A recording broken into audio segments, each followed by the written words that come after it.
বিটিআৰএম অৰূপ কুমাৰ দেৰ আন এক মহানুভৱতা। এইবাৰ ৯২গৰাকী তীৰ্থযাত্ৰীক হৰিদ্বাৰলৈ পঠিয়ালে এম অৰূপ কুমাৰ দে। আজি কোকৰাঝাৰ ৰেলৱে ষ্টেচনৰ পৰা কামাখ্যা গান্ধীধাম ৰেলেৰে যাত্ৰা আৰম্ভ কৰা ৯২গৰাকী তীৰ্থযাত্ৰীসকলৰ অহা যোৱাৰ সম্পূৰ্ণ খৰচ বহন কৰিছে এমগৰাকীয়ে। সপ্তাহজোৰা তীৰ্থ ভ্ৰমণলৈ যোৱা তীৰ্থযাত্ৰাৰ বাবে যোৱা তীৰ্থযাত্ৰীসকলে এমগৰাকীৰ এই কাৰ্যত উৎফুল্লিত হৈ হিয়া উজাৰি আশীৰ্বাদ দিয়া পৰিলক্ষিত হয়। উল্লেখ্য যে বিটিআৰএম অৰূপ কুমাৰ দে নিজৰ খৰচেৰে হিন্দু ধৰ্মাৱলম্বী বয়োজ্যেষ্ঠ বহু লোকক ইতিমধ্যে হিন্দুৰ পবিত্ৰ স্থান দৰ্শন কৰাৰ বাবে ব্যৱস্থা কৰি মহানুভৱতাৰ পৰিচয় দি আহিছে।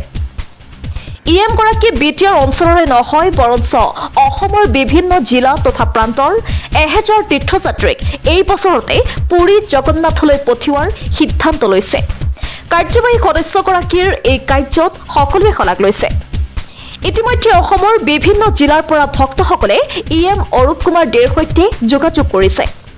ইপিনে আজি বিটিআৰ স্বাস্থ্য বিভাগৰ কাৰ্যবাহী সদস্য অৰূপ কুমাৰ দে ৯২গৰাকী ভক্তই সপ্তাহজোৰা তীৰ্থভ্ৰমণ কৰিবলৈ যাত্ৰা কৰা তীৰ্থযাত্ৰীসকলৰ ভ্ৰমণ তথা খোৱা বোৱাৰ দায়িত্ব লৈছে।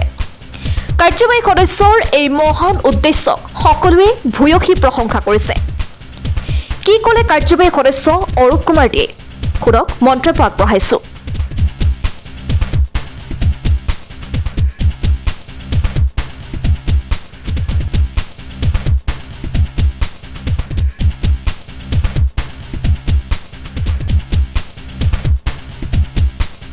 অন্যান্য বছৰৰ দৰে আৰু প্ৰত্যেক মাহতেই তীৰ্থযাত্ৰীসকল বিভিন্ন তীৰ্থধামত গৈ আছে।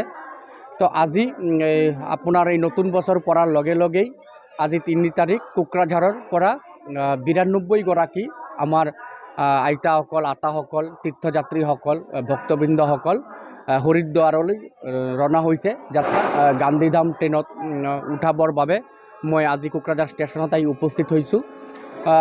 আৰু সকলোকে মই শুভেচ্ছা দিব আহিছোঁ যে তেওঁলোকে যাতে ভালদৰে হৰিদ্বাৰ দৰ্শন কৰে, তাতে গংগাত গা ধুৱায় আৰু মা গংগাত পূজা কৰাৰ লগে লগে হৰি নাম লৈ আৰু বিভিন্ন ঠাই আছে, ঋষিকেশ আছে, মুছুৰী আছে, এইবিলাকৰ তীৰ্থ মানে স্থান তেওঁলোকে পৰিদৰ্শন বা ঘূৰি ফুৰি মনক আনন্দ তৈৰি কৰি পেলাই ধৰ্মীয়ভাৱে আৰু চেতনা হৈ পেলাই যাতে আৰু নিজকে মানে ষ্ট্ৰং কৰিব পাৰে, সেইকাৰণে মই আজি আহিছোঁ।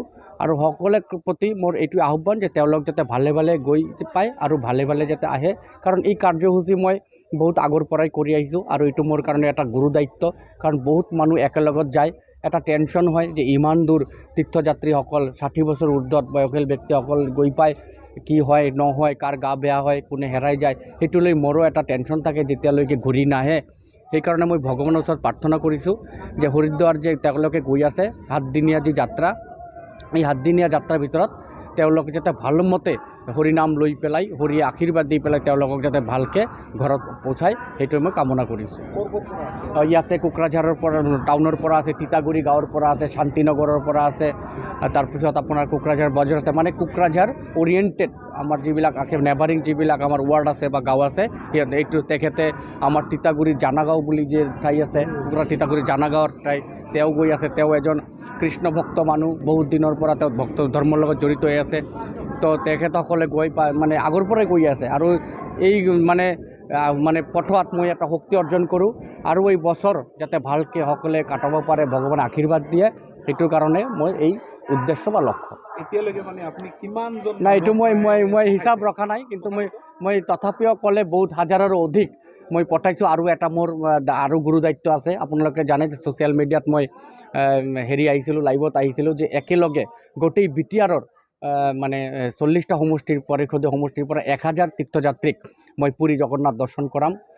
তো নৱেম্বৰ ডিচেম্বৰ মাহত যোৱাৰ কথা আছিল, কিন্তু ১০০০ টিকেট একেলগত ৰিজাৰ্ভেশ্যন কৰাটো বহুত কষ্টদায়ক হয়, কঠিনায়ত্ব হয়, কিন্তু মোটামুটি বহুতখিনি হৈ গ'ল আৰু অলপ টিকেট আছে। এইটো মোটামুটি ধৰক মাৰ্চৰ আগত বা লাষ্টত একেলগে ১০০০ তীৰ্থযাত্ৰীক গোটেই বিটিআৰৰ পৰা মই পঠোৱাৰ ব্যৱস্থা কৰি আছোঁ।